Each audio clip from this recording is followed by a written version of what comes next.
ವಿಧಾನಸೌಧದಲ್ಲಿ ಪಾಕಿಸ್ತಾನ ಪರ ಘೋಷಣೆ ಕೂಗಿದ ವಿಚಾರಕ್ಕೆ ಸಂಬಂಧಪಟ್ಟಂತೆ ಈಗಾಗಲೇ ಗೃಹ ಸಚಿವ ಪರಮೇಶ್ವರ್ ಅವರು ಕೂಡ ಮಾತನಾಡಿದ್ದಾರೆ.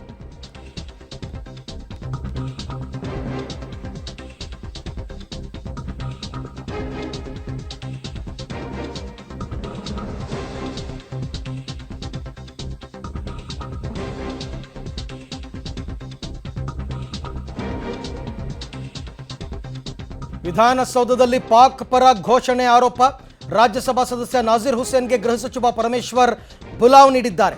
ಮಾಧ್ಯಮಗಳನ್ನು ಕಾಣಿಸ್ಕೊಳ್ತಾ ಇದ್ದ ಹಾಗೇನೆ ವಾಪಸ್ ಹೋಗಿದ್ದಾರೆ ನಾಜೀರ್ ಹುಸೇನ್. ಉತ್ತರ ಕೊಡಬೇಕಾಗುತ್ತೆ ಅಂತ ಅವತ್ತು ಕೂಡ ಅವರು ಮಾಧ್ಯಮಗಳ ಜೊತೆ ಯಾವ ರೀತಿ ನಡೆದುಕೊಂಡಿದ್ರು ಅಂತ ಇಡೀ ರಾಜ್ಯವೇ ನೋಡಿತ್ತು. ಇವತ್ತು ಕೂಡ ಮಾಧ್ಯಮದವ್ರನ್ನ ಎದುರಿಸಬೇಕಾಗುತ್ತೆ ಅನ್ನೋ ಕಾರಣಕ್ಕೆ ನಾಜೀರ್ ಹುಸೇನ್ ಅವರು ವಾಪಸ್ ಹೋಗಿದ್ದಾರೆ. ಮೊದಲಿಗೆ ಗೃಹ ಸಚಿವರು ಪೊಲೀಸ್ ಅಧಿಕಾರಿಗಳ ಜೊತೆ ಮಾತನಾಡ್ತಾರೆ. ಅದಾದ ನಂತರ ನಾಜೀರ್ ಹುಸೇನ್ ಅವರನ್ನ ಕರೆಸ್ತಾರೆ. ಮಾಧ್ಯಮಗಳನ್ನು ನೋಡಿ ವಾಪಸ್ ಹೋಗಿದ್ದಾರೆ. ಪೊಲೀಸ್ ಅಧಿಕಾರಿಗಳ ಜೊತೆ ಮಾತುಕತೆಯ ಬಳಿಕ, ಯಾಕೆಂದರೆ FSL ರಿಪೋರ್ಟ್ ಬಂದಿದೆ. FSL ರಿಪೋರ್ಟ್ನಲ್ಲಿ ಪಾಕ್ ಪರ ಘೋಷಣೆ ಕೂಗಿರೋದು ನಿಜಾನಾ ಇಲ್ವಾ? ಓಕೆ, ವಿಧಾನಸೌಧದಲ್ಲಿ ಪಾಕ್ ಪರ ಘೋಷಣೆಯ ಆರೋಪ. ಈ ಆರೋಪಕ್ಕೆ ಸಂಬಂಧಪಟ್ಟಂತೆ ಇನ್ನೂ ಕೂಡ FSL ವರದಿ ಬರಬೇಕು ಅಂತ ಹೇಳ್ತಾ ಇದ್ದಾರೆ ಗೃಹ ಸಚಿವರು. ವರದಿ ಬಂದ ನಂತರ ತಕ್ಷಣವೇ ಕ್ರಮ ಅಂತ ಕೂಡ ಹೇಳ್ತಾ ಇದ್ದಾರೆ. ತಪ್ಪಿತಸ್ಥರನ್ನ ಯಾವುದೇ ಕಾರಣಕ್ಕೂ ಕೂಡ ನಾವು ಬಿಡಲ್ಲ ಅಂತಲೂ ಹೇಳಿದ್ದಾರೆ.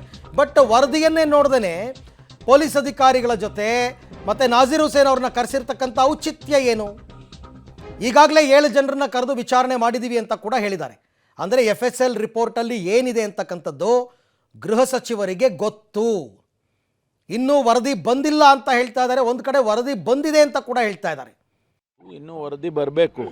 ನಾವು ಹೇಳಿದ್ದೇವೆ ಆದಷ್ಟು ಬೇಗ ಮಾಡಿ. ಯಾಕೆಂದರೆ ಅದು ಒಂದು ಚಾನಲ್ದಲ್ಲ, ಒಂದೇ ಒಂದು ಚಾನಲ್ಲು ಅಥವಾ ಒಂದೇ ಒಂದು ಕ್ಲಿಪ್ಪಿಂಗ್ ಅಲ್ಲ. ಅಲ್ಲಿ ಅದೆಷ್ಟು ಕ್ಲಿಪ್ಪಿಂಗ್ಸು ಅವರು ಸೆಕ್ಯೂರ್ ಮಾಡಿ ಅದನ್ನೆಲ್ಲ ಕೊಟ್ಟಿದ್ದಾರೆ. ಅದೆಲ್ಲ ಬರಬೇಕು, ಒಟ್ಟಾರೆ ವರದಿ ಬರಬೇಕು. ಬಂದ ಮೇಲೆ ನಾವು ಅದಕ್ಕೆ ಇಲ್ಲ ಬಂದಿಲ್ಲ. ವರದಿ ಬಂದ ಮೇಲೆ ಅದಕ್ಕೆ ಇಮಿಡಿಯೇಟ್ ಆ್ಯಕ್ಷನ್ ಮಾಡ್ತೀವಿ. ಅದರಲ್ಲಿ ಏನಿದೆ ಅದು ನಮಗೆ ಗೊತ್ತಿಲ್ಲಲ್ಲ. ಅದು ಬಂದ ತಕ್ಷಣ ಅದರ ಪ್ರಕಾರ ಆ್ಯಕ್ಟ್ ಮಾಡ್ತೀವಿ. ಈಗಾಗಲೇ ನಾವು 7 ಜನರನ್ನು ಕರೆಸಿ ಅವರ ಸ್ಟೇಟ್ಮೆಂಟ್ಗಳನ್ನು ತಗೊಂಡು ವಾಯ್ಸ್ ರೆಕಾರ್ಡ್ ಮಾಡಿ ಅದು ಕಂಪ್ಯಾರಿಸನ್ ಮಾಡ್ತಾರೆ. ಈಗ ಒಂದು ವೇಳೆ ಯಾರನ್ನ ಸಸ್ಪೆಕ್ಟ್ ಮಾಡ್ತಾರೆ ಅವರನ್ನು ಕೂಡ ಈಗಾಗಲೇ ನಾವು ಸೆಕ್ಯೂರ್ ಮಾಡಿ ಅವರ ವಾಯ್ಸ್ ರೆಕಾರ್ಡಿಂಗ್ ಎಲ್ಲ ಮಾಡಿದ್ದಾರೆ. ಫರ್ದರ್ ಇನ್ವೆಸ್ಟಿಗೇಷನ್ನು FSL ರಿಪೋರ್ಟ್ ಬಂದ ಮೇಲೆ ಗೊತ್ತಾಗುತ್ತೆ. ಇಲ್ಲ, ಅದು ಇನ್ನೂ ವರದಿ ಓಕೆ, ವರದಿ ಇನ್ನೂ ಬಂದಿಲ್ಲ ಅಂತ ಹೇಳ್ತಾ ಇದ್ದಾರೆ. ಅಂದರೆ ಅದು ಒಂದು ಚಾನಲ್ದು ಕ್ಲಿಪ್ಪಿಂಗ್ಸ್ ಅಲ್ಲ, ಬೇರೆ ಬೇರೆ ಚಾನಲ್ಸ್ ಎಲ್ಲರದು ನೋಡಬೇಕು. ಅದೆಲ್ಲವನ್ನು ನೋಡಿ ಒಂದು ಅಂತಿಮ ನಿರ್ಧಾರಕ್ಕೆ ಬರಬೇಕಾಗುತ್ತೆ. ಜೊತೆಗೆ ಯಾರ್ಯಾರ ಮೇಲೆ ಅನುಮಾನ ಬಂದಿದೆ ಅವರೆಲ್ಲರನ್ನೂ ಕರೆದು ವಿಚಾರಣೆ ಮಾಡಿದ್ದೀವಿ. 7 ಜನರನ್ನ ವಿಚಾರಣೆ ಮಾಡಿದ್ದೀವಿ ಅಂತ ಹೇಳ್ತಾರೆ. ಮತ್ತೊಂದು ಕಡೆ ಪೊಲೀಸ್ ಅಧಿಕಾರಿಗಳನ್ನ ಕರೆಸಿ ಕೂಡ ಅವರು ವಿಚಾರಣೆಯನ್ನು ಅಂದರೆ ಮಾಹಿತಿಯನ್ನು ಪಡ್ಕೊಂಡಿದ್ದಾರೆ ಗೃಹ ಸಚಿವರು. ಈ ಬಗ್ಗೆ ಮತ್ತಷ್ಟು ಮಾಹಿತಿ ನನ್ನ ಕೊಲೀಗ್ ಸುಕೇಶ್ ಅವರಿಂದ ಪಡೆಯೋಣ. ಸುಕೇಶ್, ಗೃಹ ಸಚಿವರು ಹೇಳ್ತಾರೆ ಇನ್ನೂ ಕೂಡ FSL ರಿಪೋರ್ಟ್ ಬಂದಿಲ್ಲ ಅಂತ. ಆಗಲೇ ಪೊಲೀಸ್ ಅಧಿಕಾರಿಗಳನ್ನ ಕರೆಸ್ಕೊಂಡು ಮಾತನಾಡಿದ್ದಾರೆ. ನಾಜೀರ್ ಹುಸೇನ್ ಅವರಿಗೆ ಬುಲಾವ್ ನೀಡಿದ್ದಾರೆ. ಹಾಗಾದರೆ ಯಾತಕ್ಕೋಸ್ಕರ ಈ ಎಲ್ಲ ಕೆಲಸಗಳು ಅಂತ? ಖಂಡಿತ ಹೌದು ಅರವಿಂದ್. ಯಾಕಂದರೆ ಇನ್ನೂ FSL ವರದಿ ಬಂದಿಲ್ಲ ಅನ್ನುವಂಥದ್ದನ್ನ ಗೃಹ ಸಚಿವರು ಅಧಿಕೃತವಾಗಿ ಹೇಳ್ತಾ ಇರುವಂಥ ಮಾತು. ಆದರೆ ಬೇರೆ ಬೇರೆ ರೀತಿಯಲ್ಲಿ ಅಂದರೆ ಅವ್ರು ಮುಂದುವರೆದು ಹೇಳ್ತಾ ಇರುವಂಥ ರೀತಿಯಲ್ಲಿ ವಾಯ್ಸ್ ಟೆಸ್ಟ್ ಮಾಡ್ತಾ ಇದ್ವಿ, ವಾಯ್ಸ್ ಮ್ಯಾಚ್ ಆಗಬೇಕಲ್ಲ ಅನ್ನುವಂಥ ಹೇಳಿಕೆಗಳನ್ನು ಕೂಡ ಅವ್ರು ಕೊಡ್ತಾ ಇದ್ದಾರೆ. ಅವೆಲ್ಲವನ್ನು ನೋಡ್ತಾ ಇದ್ದರೆ ಬೇರೆ ಏನಾದರೂ ಒಂದಷ್ಟು ಹಿಂಟ್ ಸರ್ಕಾರಕ್ಕೆ ಸಿಕ್ಕಿದೆಯಾ ಅನ್ನುವಂಥ ಅನುಮಾನ ಮೂಡುವಂಥ ರೀತಿಯಲ್ಲಿದೆ ಈ ಎಲ್ಲ ಬೆಳವಣಿಗೆಗಳು ಕೂಡ.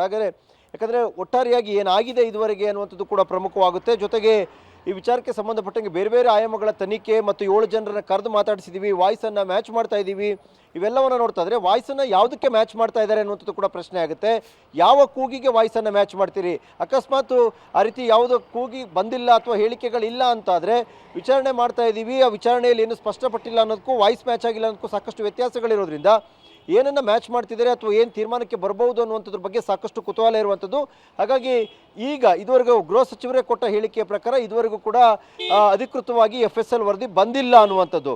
ಹಾಗಾದರೆ ವರದಿ 1-2 ದಿನದಲ್ಲಿ ಬರುತ್ತಾ, ಬಂದ ನಂತರ ಮತ್ತೊಂದು ತೀರ್ಮಾನವನ್ನು ಸರ್ಕಾರ ಪ್ರಕಟಿಸ್ತಾ ಅನ್ನೋದು ಕೂಡ ಅಷ್ಟೇ ಪ್ರಮುಖವಾಗುತ್ತೆ ಅರವಿಂದ್. ಸುಕೇಶ್, ಒಂದು ವೇಳೆ ಈ ವರದಿ ಬಂತು ಅಂತ ಇಟ್ಕೊಳ್ಳೋಣ, ಅದನ್ನು ಪಬ್ಲಿಕ್ ಡೊಮೈನ್ನಲ್ಲಿ ಇಡ್ತಾರಾ? ಯಾಕೆ ಅಂತಂದರೆ ಜನರಿಗೆ ಅನುಮಾನಗಳು ಜಾಸ್ತಿ ಇದೆ. ಯಾಕೆಂದರೆ ಘೋಷಣೆ ಕೂಗಿರೋದು ನಿಜ ಅಂತ ಒಂದು ವರ್ಗ ವಾದಿಸ್ತಾ ಇದ್ರೆ, ಇಲ್ಲ ಅಂತ ಇನ್ನೊಂದು ವರ್ಗ ವಾದಿಸ್ತಾ ಇದೆ. ಹಾಗಾಗಿ ಸಾಕ್ಷಿ ಸಮೇತ ಇದನ್ನು ಪಬ್ಲಿಕ್ ಡೊಮೈನ್ನಲ್ಲಿ ಇಡುವಂಥ ಕೆಲಸ ಆಗುತ್ತಾ? ಖಂಡಿತ ಪಬ್ಲಿಕ್ ಡೊಮೇನ್ ಇಡಲೇಬೇಕಾಗುತ್ತೆ. ಕಾರಣ ಏನು ಅಂತಂದರೆ ಒಂದು ದೇಶದ್ರೋಹದ ಕೂಗನ್ನು ಹಾಕಿದ್ದಾರೆ ಅನ್ನುವಂಥದ್ದು ವಿಚಾರದಲ್ಲಿ, ಅದು ಒಂದು ಪಕ್ಷದ ಗೆಲುವಿನ ಸಂಭ್ರಮಾಚರಣೆಯಲ್ಲಿ ಅಭ್ಯರ್ಥಿಯೊಬ್ಬರನ್ನ ಹೊತ್ಕೊಂಡು ಕುಣಿಯುವಾಗ ಮಾಡಿರುವಂಥದ್ದಾಗಿದ್ದರಿಂದ ಸಹಜವಾಗಿ ಪರವಿರುದ್ಧವಾದಂಥ ಸಾಕಷ್ಟುಗಳು ಚರ್ಚೆಗಳು ವಾದಗಳು ಹುಟ್ಟಾಕಲಿಕ್ಕೆ ಇದು ಕಾರಣವಾಗಿತ್ತು.